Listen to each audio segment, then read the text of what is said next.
Hi, welcome back to Cemetery of Choice, where we look at abortion deaths both before and after widespread legalization to see what we can learn to help women stay safe. And this is July 22nd, and there are two anniversaries today.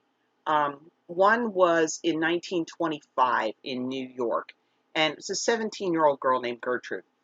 And according to the New York Times, a Mrs. Margaret Schott Higgins, age 25, was indicted for manslaughter. And I have been completely unable to find any more information about Gertrude's death or the case against Mrs. Higgins. So it's possible that she was a midwife or a nurse, and it's also possible that she was a lay abortionist. And if we want to kind of break this down um, to who was doing abortions before legalization, um, Mary Calderon, who was medical director of Planned Parenthood, um, investigated the practice of pre-legalization, and in the early 1960s, she estimated that 90% of illegal abortions were being done by physicians, either kind of get them in through a loophole and do it legally, or disguise it as some other procedure, or just sneaky, brazenly do it and not record it. Now, of the remaining 10%, she estimated that 8% were self-induced and 2% were induced by somebody other than the woman or a doctor. And Calderon did not break down the who was not a doctor and not the woman who did it.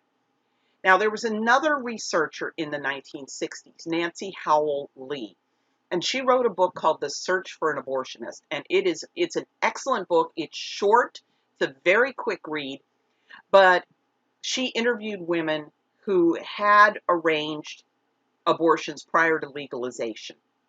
And what's really interesting, she found in her research that about 89% of pre-legalization abortions were being done by doctors. That is very, very close to the 90% that Calderon found. Now, the breakdown of the non-physicians, what Lee found was different. She found about 5% done by nurses or others with some medical training, and 6% done by a non-medical person or the woman herself. Now we're looking, so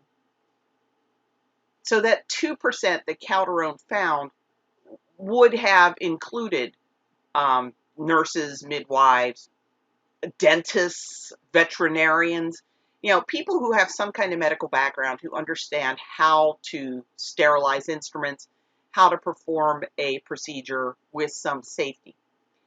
And when Lee is talking about 6% done by non-medical persons or the woman herself, we have to remember that there were professional lay abortionists who were kind of partnered with doctors. They were trained by the doctor.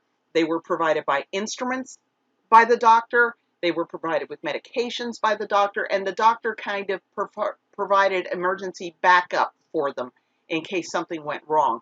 So when we're talking about lay abortionists, people are automatically going to think of the Geraldine Santoro death, where her boyfriend just got a medical textbook from a coworker, and he had no clue what he was doing.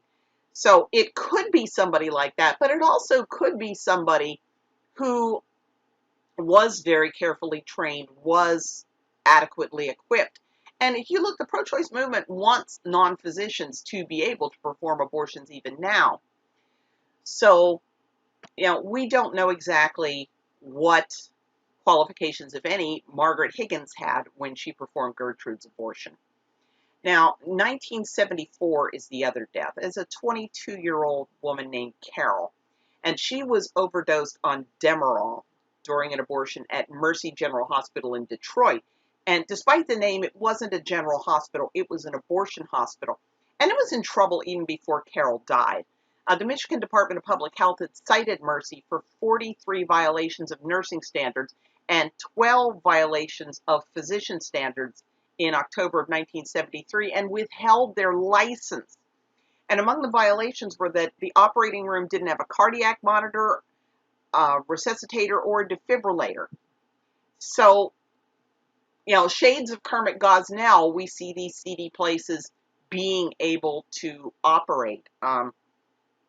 We really, really cannot count on state health officials to ensure that abortions are being performed safely. We're going to have to try something else.